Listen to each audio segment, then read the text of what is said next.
So give me just a second here. All right. So great. All right. So thank you all for coming tonight. I appreciate everybody coming in here. I'm sure we're going to be having some more people as we go. If it looks like we are having a little bit of issue with connectivity tonight, and I think that just might have to do with the fact that there are so many people using Zoom right now. If for any reason we get disconnected, we can continue to go on. You can go on without me, and I'll come back in. Or if Jennifer, if we lose you, we'll pick up where we left off. But I'd like to tonight thank Jennifer for coming, introduce our guest speaker for this evening, who's Jennifer Barnes, who's the CEO of Optima Office. Jennifer's been visiting my classes at SDSU and at Miramar College for many, many years.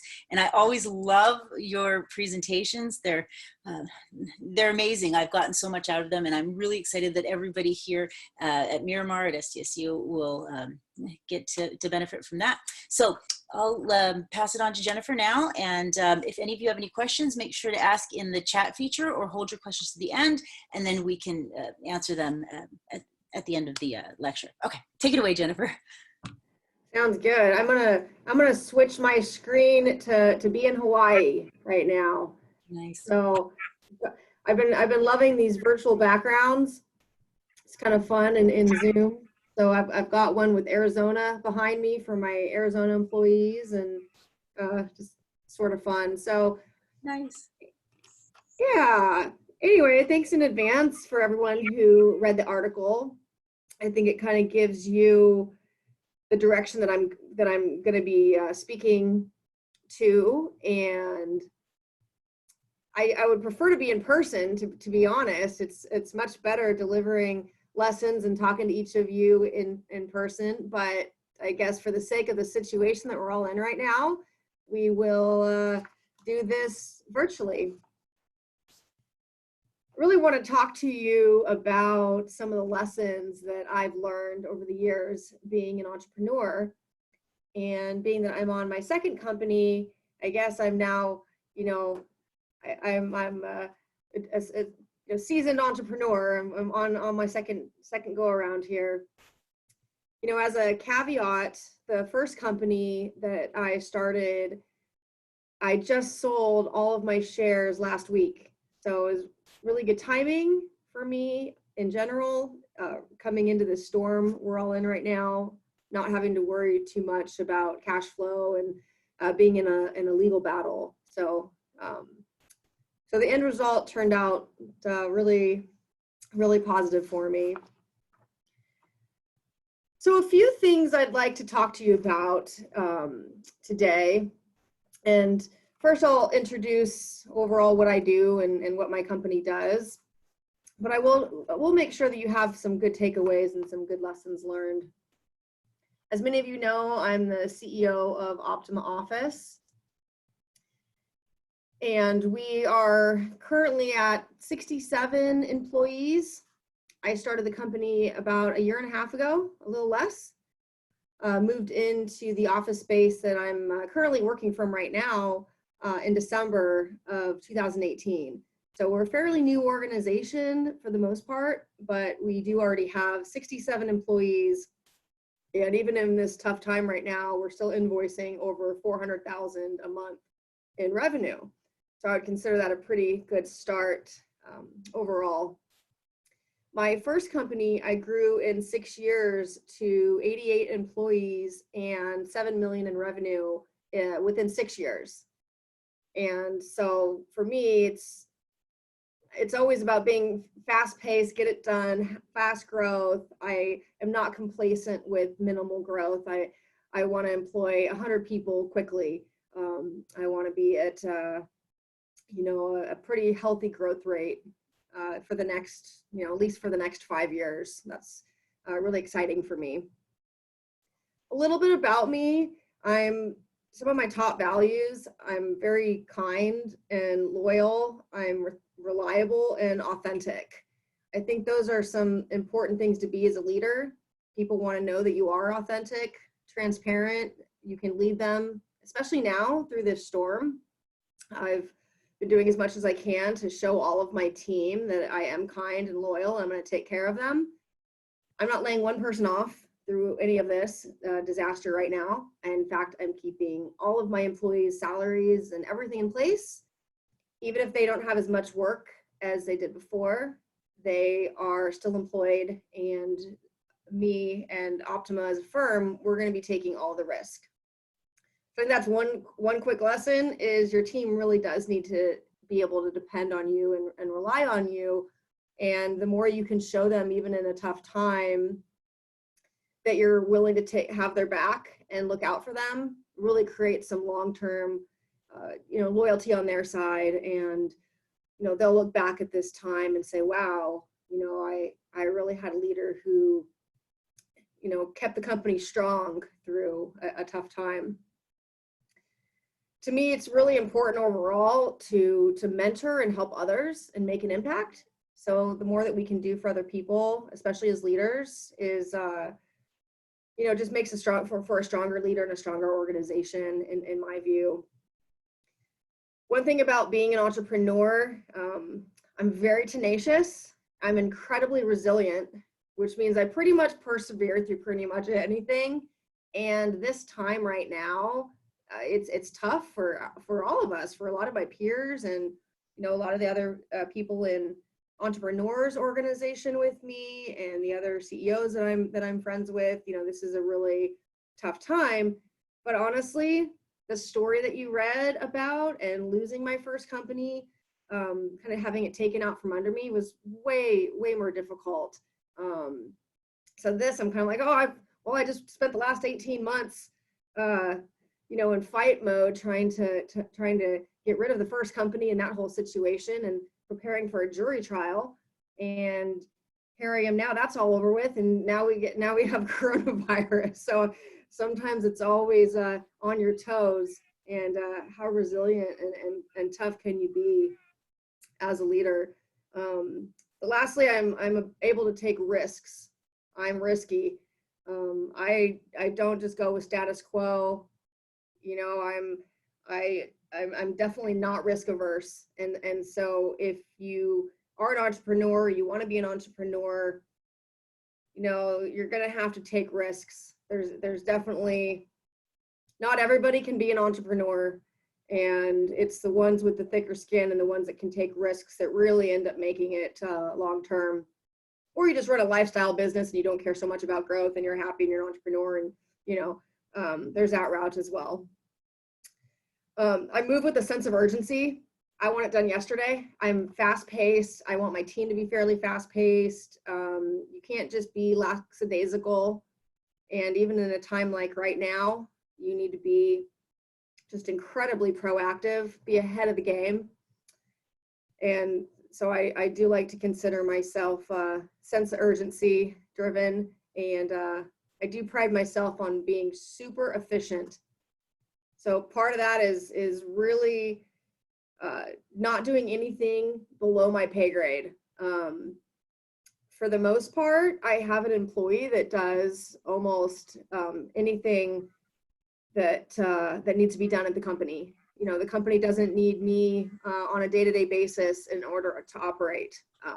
Maybe right now they do. Maybe during a crisis, they obviously need your leader. But day-to-day, operationally, minutia, little detailed tasks, I have employees that do those things for me. So that's kind of the high level, who I am, some of my beliefs. I thought that would help at least give you an overview of me without getting to meet me in person. Thanks. And congratulations, by the way, for getting through all of that. Kudos, that must feel so great.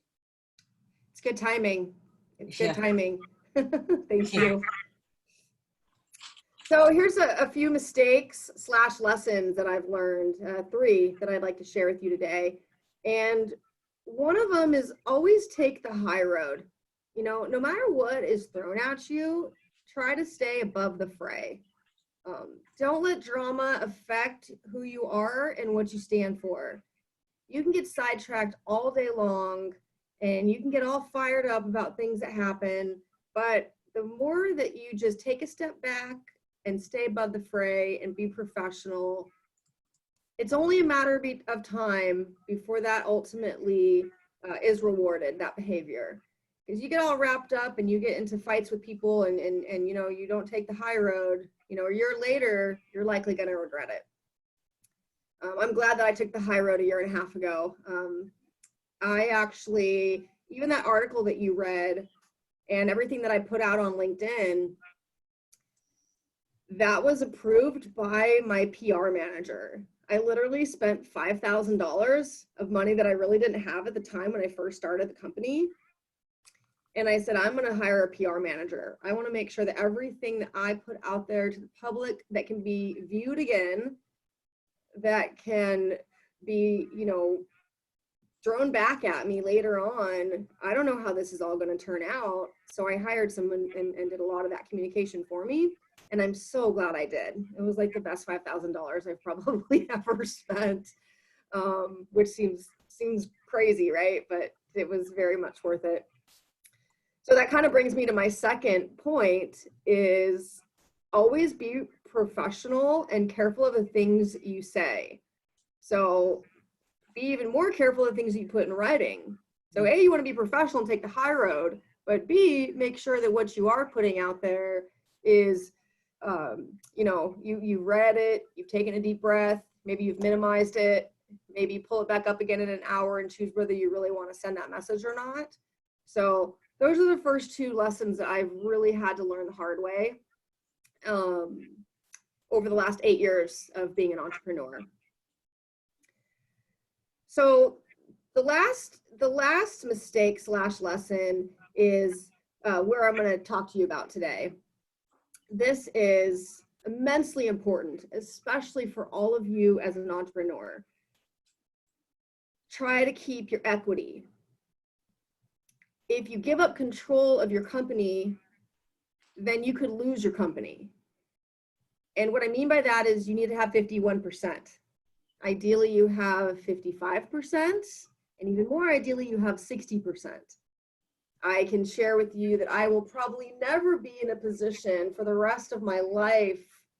Actually, I can say I'll never be in the position for the rest of my life where I allow myself to be in a position where I could let my company get taken out from under me. So keep all the equity you can. If, you know, investors come in and partners come in and people, and they, you know, that's your best friend on the whole planet. You know, 3 of you are going to go 33, 33, 33. Well, none of you really have control. One of you is going to be a swing vote, and you know, you can gang up on one of the 2 of the 3. And unless you have some really strict criteria in your buy, sell, or operating agreement, you could really make some big mistakes there. I don't know, Tanya, if you have anything to add to that, but equity is so important. No, I think I'm going to change my virtual background because I feel like I'm a little bit, it like makes me blurry. Okay, I'm actually in my office now, so. Much more professional. I don't lie anymore, darn it. So back to equity. I know many of you read my article that I had put into Forbes, what had been published by Forbes. But the reason that equity is such an important lesson to learn is that in 2012, I started my first company and decided to partner with another guy. We went 50-50. And for the first couple of years, it seemed to be going well, although I was doing all the work and he was behind the scenes. He had a full-time job somewhere else. And it was in 2015 where I realized I really needed a partner. I really need somebody to kind of step in and help me more with the organization. And so he started working about a day a week. And towards the end of 15, he worked a couple of days a week, and he put in a lot of extra effort and started making me feel like, okay, wow, you're really earning your 50% equity in this company. And, you know, I need you. I want you here. But we made the mistake that year, and I guess, you know, there were positives to it, but we decided to give up 10% equity. Now, I had kind of hoped that he would give up 10% of his equity since I had brought in millions of dollars in revenue and hired, all of our employees at the time. But he said, no, we're going to go 45, 45, 10.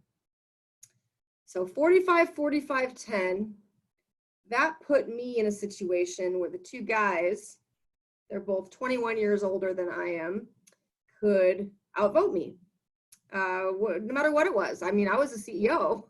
I was the one essentially leading and in charge of the company, but my COO and my CFO owned 55%. So anytime they didn't like what Jennifer had to say, or anytime it came to a vote, usually I was outvoted.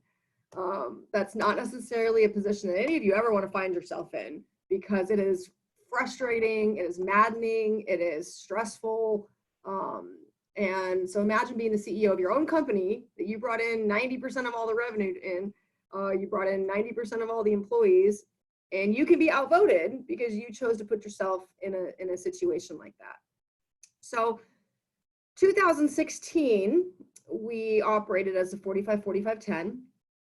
It was the first time that we really worked together as a management team. We had some substantial growth. In 2016, we were the 5th fastest growing company in all of San Diego County. In 2017 and 18, we were on the Inc. 5000. We were also in the fastest growing in San Diego those years, number 40 and number 62, I believe. We're also getting best place to work. I was winning 40 under 40. We were winning contests and all these amazing accolades and awards, and it was a pretty exciting time. And from the outside, it looked amazing. Everyone's like, "Oh my God, how are you guys doing this? You're just killing it in the market. You're one of the top, 5 outsourced accounting companies in all of Southern California." But on the inside, towards the end of 2016, it was a struggle. It was, just partner, just disputes, not getting along. It was, well, I want to do this and they didn't want me to, or, kind of going back and forth, which was tough, to be honest, because I was essentially used to being a unilateral leader, calling the shots, making my own decisions. I didn't have to listen to anybody. This is how Jennifer wanted to do it. And then it became to, well, this is now how all of us want to do it. And so, Jennifer, you need to stay in your lane, and we need to create an authority matrix for every single company function, from the easy things to the hard things. And so everything became very regimented, very rule driven. And if you know me, I know Tanya knows me pretty well. I'm not a rule driven, by the book type of person. In fact, I'm probably decently unemployable, I would say. At this point in my life, 2020, I'm definitely unemployable. I think we have some chat. I don't know if there's any questions. No, we're okay on the questions. I'm okay. On so we're good. It's flashing at me, so I just wanted to make sure. Yeah, we're good. Need to clarify. But in 2017, we decided to get business counselors. Yes, those exist. It's like marriage counselors, but for CEOs. We got business counselors, and we decided to try to make the partnership work. And that's really how the authority matrix and all the rules and all the stay in your lanes, that started being a lot more defined at that point in time. But I was still a bit of a rule breaker in that I wanted to do things a certain way. And I'm much of, people over profits. Let's take care of others. I want to be profitable, but I also am focused more on the long term about the company.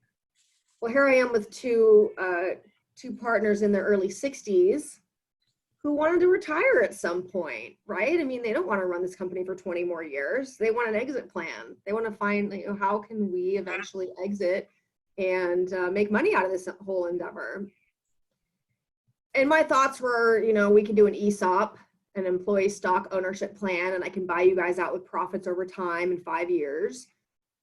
Or, there's probably some other ideas, but that was where I was headed. But it's still, what are we making EBITDA, earnings before interest, tax, depreciation, and amortization? Well, we're maybe at 5%. So if you're doing $500,000-$600,000 a month and you only have 5% EBITDA, it's probably not enough to retire or to buy out partners. To me, it was more about long-term. I want to pay my team well. I want to charge our clients a little bit less. I want to have a model where it's about investing back into the business and, doing a good bonus pool and doing a lot of events and marketing and PR, not just hoarding all of our cash for an eventual sale. I'm 40. I could do this another 20, 25 years, no questions asked, no problem. So my motivation was much different than theirs was long-term. That was probably a really big strategic problem that we had as a 3-person management team. Fast forward into 2018, problems were getting worse. The 10% partner and I were fighting all the time. He's a CPA, MBA, CFA, CMA, Six Sigma guy, incredibly intelligent. But I always felt that he was a bit condescending and kind of mean-spirited to me and didn't really understand me very well. And he always ganged up against me and outvoted me.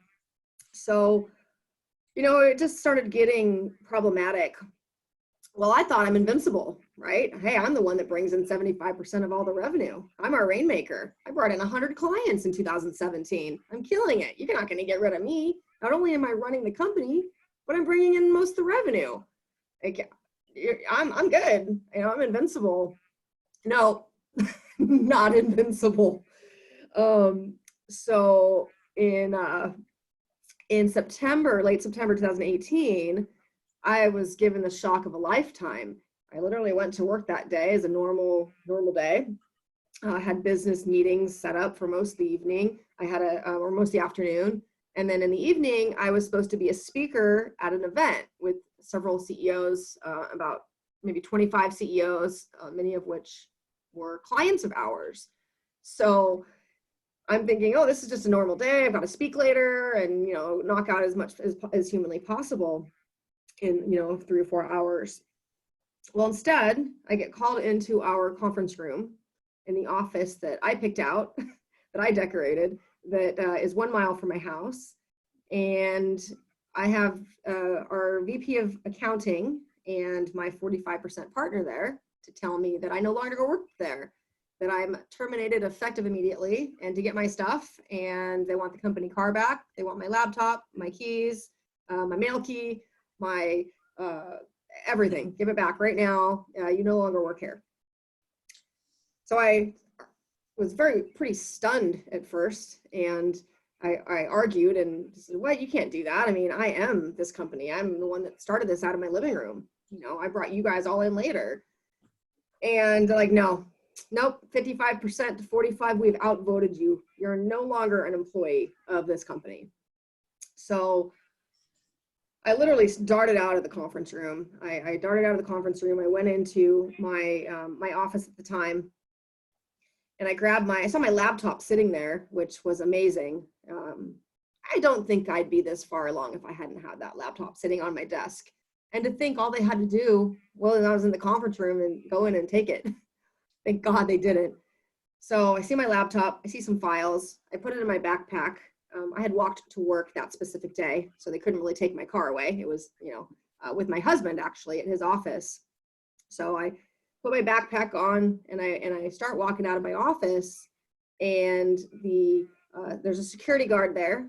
There's a VP of accounting and my ex-partner, 45% guy standing there saying, "We need your laptop, your phone, et cetera, et cetera."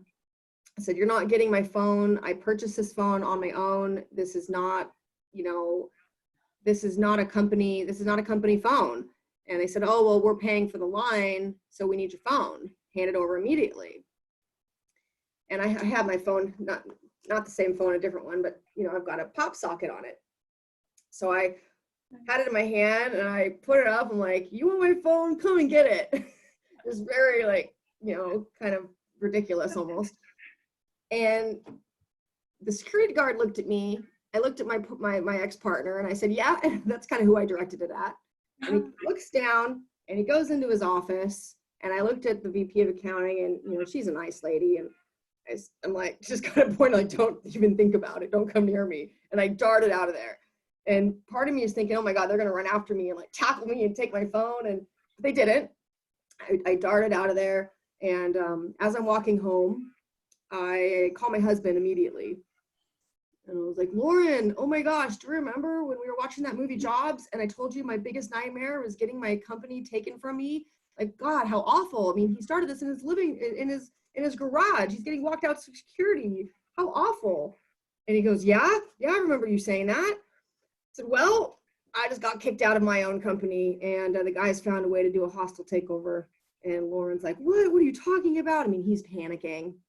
And as we're in the middle of this conversation, my phone goes, doo-doo-doo, you are now out of service. So they had called T-Mobile. They had given my PIN code out. And it used to be my personal line. I turned it into a business line, added a bunch of employees under me, and turned it into a, a multi-user telephone line. Well, one of the guys knew my PIN code. They called T-Mobile, disconnected my phone. And I get home to my house, and I have no cell phone service, and I have no car because it was at my husband's his work. He didn't even get to finish hearing the story. And I had the wherewithal and knowledge, I guess, from my husband being an IT guy, that if I walked my laptop into the house, I would lose everything. Because as soon as your laptop connects to Wi-Fi, if you've got Dropbox and Google Mail, then all of a sudden you're going to lose everything.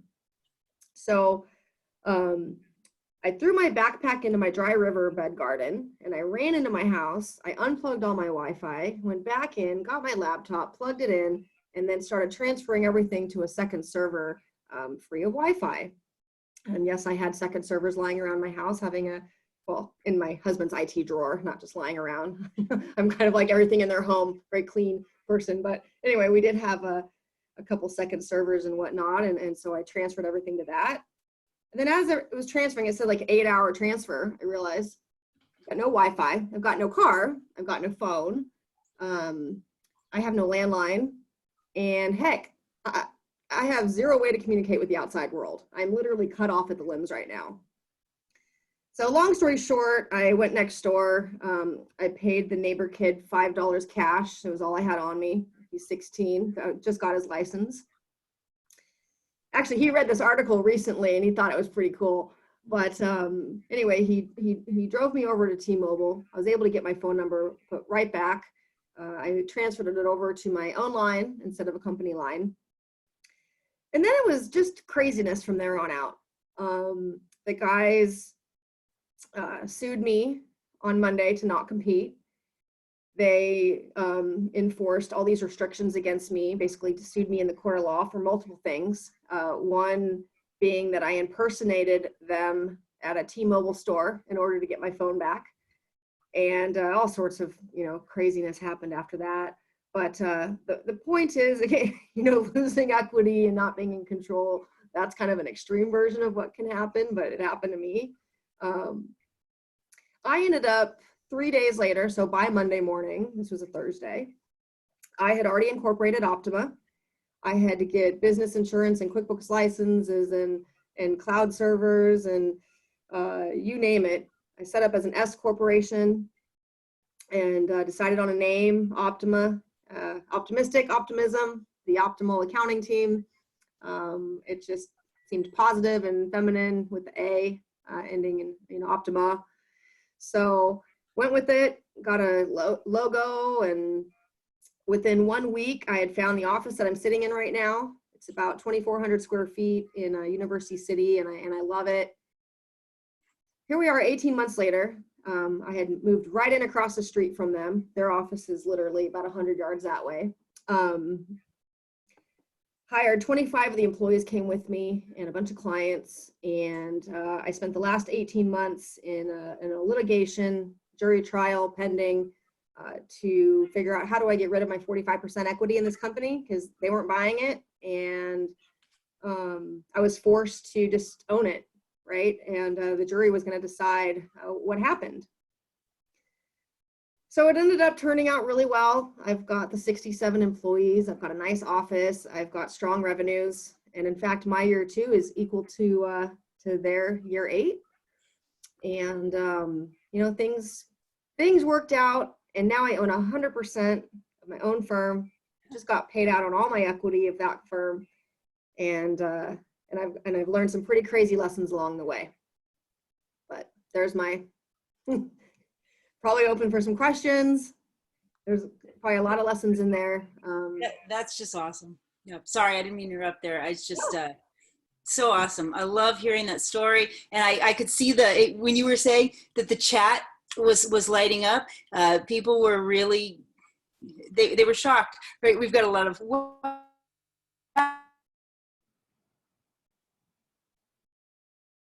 you froze, Tanya. my video here. Can you? So yeah, I can hear you without your video. It seems like sometimes when you turn on your video, it might cut out.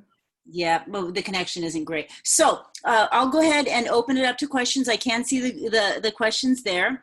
So Nydia is asking, did you say that they ended up paying you for the equity? She lost the connection there. Yes, I'll let you answer that. But yeah, so for the last 18 months, I've had an asset on my hands. I've had 45% ownership in my first company. And I can tell you one thing, I'd rather have the cash. I don't want to own 45%. One thing that I did is we had a buy-sell agreement / operating agreement. And in that agreement, it says if anybody is expelled as an officer of the company, as a member of the LLC, then evaluation needed to get done within 40 days of the being expelled date. An evaluation that would get done, that would determine the value. So I paid $11,000 for a formal valuation of the company. And I can't tell you the exact dollar of that valuation, but I can give you a range, and it was between 2 and 4 million. And so that valuation was done, and they forgot to get one. If they had got one and I had got one, then you split the baby, right? If they had got one and I didn't, then theirs holds up in court. Well, I'm the only one that got one. So mine would have held up in court had we gone all the way to the trial route. Figure even on the low end, 2 million, 45% is worth 900,000. There's no way they're going to give me that much money. So I ended up finding a third-party buyer. This was almost a year ago. Probably about a year ago, I found a third-party buyer that was willing to pay that dollar amount for the whole company, but they would stay in place. We might have gone through with it, but it was going to be a 4-year earnout, and I was not interested in a 4-year earnout. I didn't want to finance them and be tied to them for the next 4 years. So that fell through. A lot of things happened. There was a lot of mediation. There was a lot of litigation. I spent a little over 220,000, I think was my total in 18 months, spending on litigation, legal fees, mediation. But the end result was that they wrote me a check last week. And it's in the bank and it's done. And I no longer own even 1% of my first company. Congratulations. That's gotta feel so good. So good. So I've heard if in the chats we're getting some woohoos. Congratulations. So do we have other questions from the audience there? You can either, if you'd like to unmute yourself, if you'd like to actually ask, or you can write the question in the chat. Everybody's happy for you. Thanking you for sharing the experience. Hi, Jennifer. I have a quick question too. Sorry, I was typing, but it's easier once the professor said just to ask. So we just got a lecture on that book called Splitting the Pie, or How to Split the Pie. I forgot the book. Okay, first, have you read that book? No, I should write that down. Slicing pie is what it's called. Slicing pie. It's for dividing equity. Oh, okay. Like, and it kind of, you know, he goes over on how to avoid what just happened to you. But if you read it, can you just give us some feedback on what you think, if that's our truly best route to do, which everybody's advised that that's the best thing we can do at this point. But would you I don't know if you do decide to read it, like, can you give us some feedback on that? And so Well, I mean, Jennifer, I can tell you the premise. Give me Yes. what is his premise? Yeah. So the premise of the book is that you should not divide ownership simply by a 50-50 or percentage of how, what you're doing in the company, but it's more about your efforts in the company. And so it's a step-by-step sort of reevaluation. It's an iterative process where you evaluate the equity throughout the first months and years of the business based on how many clients you bring in and how much you're actually contributing to the business. Oh, I agree completely. Absolutely. Okay. I can share with you that right now I own 100%. Our first year in business, we did 3.3 million. This year we should do about, before COVID, my plans were 6 million. Now I believe there'll probably be about 5.3 to 5.5 is my new revised estimate. I've got a CFO and a COO. They're just under 60. I handpicked them. I really like these guys. They now are starting to want a little bit of equity. And I'm going to do some phantom stock with 10 years of vesting based on efforts, production, efficiency, all sorts of things. So they might get up to, let's say, 10% each or 15% each over a 10-year period. But they only get paid out if there's a sale. And if I don't want to sell for 20 years and they exit the business, then maybe their 15% ends up being less. So there's ways to structure your equity with profit sharing. Yes. There's ways to do equity splits with people without having to be in the situation that I found myself in. Yeah, that's absolutely, that's excellent advice. And I think that I'm sure when you did this, you probably had the help of your attorneys to draft the or I don't know if you've done it yet, but were you planning? Not done yet. Yeah. No. One of the executives has been with me about 1 year and 3 months, and one of them has been with me for 6 months. So this is these are newer relationships that I've formed with these guys, and I do think that they're in it for the long term, and I think this could be their last career move, and they could help me with this thing for the next 10 years and exit, having us do 15 to 20 million a year in revenue or more. But it still has to be very strategic, very thought out. There's, you don't want to willy-nilly any equity situation. You always want a longer vesting schedule, and some really have to tie people to goals and objectives, and not just give out equity like candy just because you feel that you have to. Right, and 100% agree. And do you think, though, that it is important, though, to reward those long-term employees who are bringing that much value to your company with equity, or are there other ways to keep those key? Yeah, I mean, doing profit sharing, giving them an additional PTO, letting them work from home a couple days a week. There's so many ways to incentivize people, and a lot of it's about recognition. I mean, what are you doing for them? How are you letting them know how appreciative you are of their efforts? If they specifically ask for equity, there's first profit sharing, then you can offer phantom stock, then you can do profits interest. If all those things are like, no, I definitely want to have a portion of equity of this company, and I want to be paid, this is what I want right now, I think I would take a hard look at why that person wants that equity.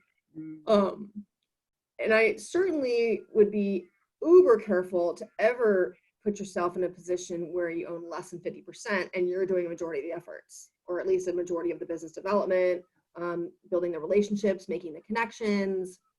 You are the company at that point in time. And so don't let anybody forget it. Yeah, absolutely. So we do have another question.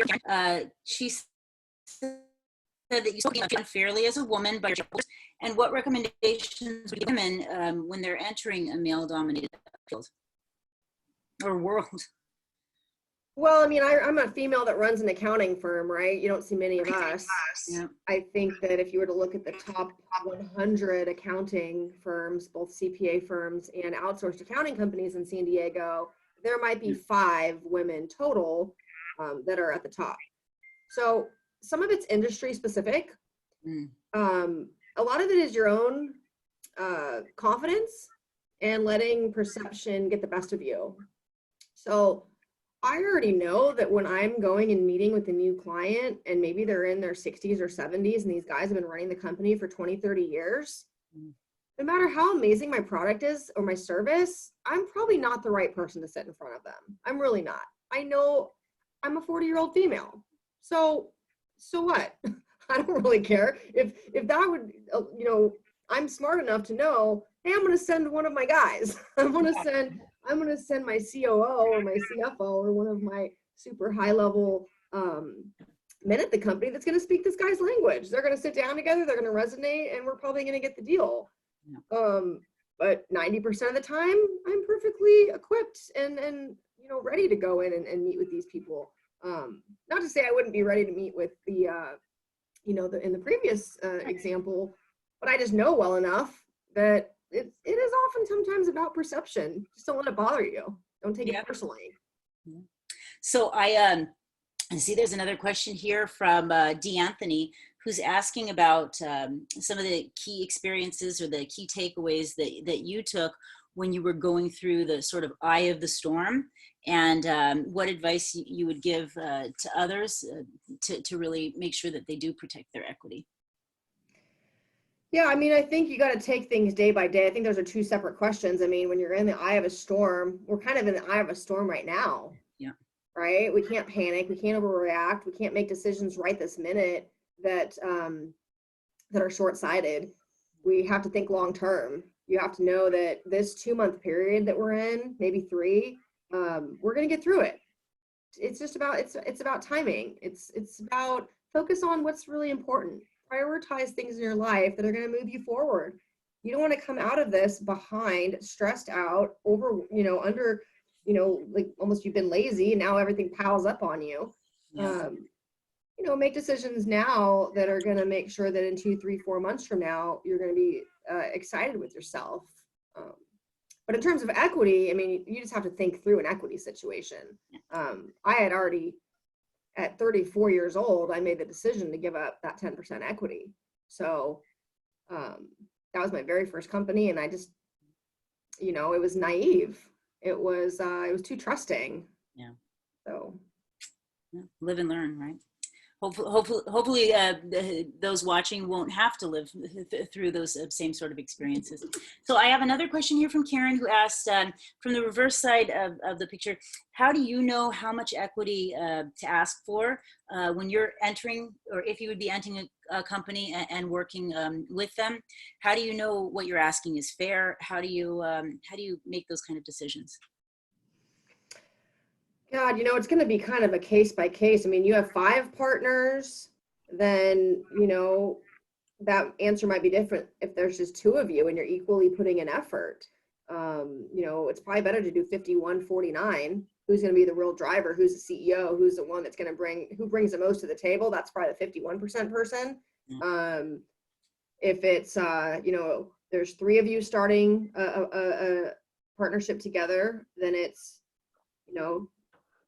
I don't know that I'd recommend 45-45-10. I don't know if I do 33-33-33. I think you might even want to do 51-24-25. You might, if you have a 100-person organization and you're coming in and you're going to be contributing a lot, is even asking for 5% worthwhile? Do you even want to be a minority shareholder? God, sometimes being a minority shareholder, you have a lot of risk and liability. So right. why do you want the equity? What are you going to do with it? Yeah. So I do. I actually have a question myself, and it was based on one of the first things that you said about you never. And I remember you saying this before: never doing anything below your pay grade. And I know that a lot of entrepreneurs have trouble with delegating, with getting other people to do things for them, and they want to kind of juggle everything themselves because they know that they can do it right. So what kind of advice would you give to entrepreneurs in terms of delegation, especially right at the startup stage? My very first hire at Optima was my assistant. Mm. Because there's so much into scheduling and LinkedIn messages Mhm. and scanning and filing and emails back. I have 2 emails, for example. I have Jennifer at Optima and I have Jennifer.Barnes at. Jennifer at goes to my assistant. She handles every single email through that. All of our marketing messages, all of our, everything we do is mostly goes to Jennifer at, and she fields all that for me. So there's a lot that she does for me on such a regular basis that I could never be as effective as I am right now if I had to do any of that. But it comes down to delegating in terms of what are you really good at? I can assure you that I'm not good at HR. I run an HR, and my company does accounting and HR, Mm-hmm. but I'm not a rule follower, and I hate all these, restrictions and stuff. So I have a 7-person HR team. Yeah. I delegate everything HR that I don't know the answer to, because I'll never know the answer. And even if I know the answer, I probably don't even want to follow it. So have my HR team handle that. I hate dealing with IT stuff. Mm-hmm. I'm pretty tech savvy. My husband's an IT guy, Right. but I gloss over when I start hearing IT stuff. So I have somebody fully in charge of doing all my IT. So I feel like you just have to figure out letting go. It's about trust. It's about doing what you're best at. And if the cost of your time isn't worth the task that's being done, you shouldn't be doing it. And sometimes the task is almost above my pay grade. Like I have my CFO and my COO. I mean, they do a lot of stuff for me that I'm willing to pay a premium because I'd rather have somebody else that's more of an expert that's been there, done that, do it rather than myself. Yeah, that's great advice. Just focus on doing what you're good at. I know personally, I've been working for way too long without an assistant when mine went on maternity leave, and I thought I could do it for a while, and boy, I would not recommend that to anyone for any length of time. Lesson learned. So do we have other questions out there from the audience? We have a couple more minutes if we have any other questions.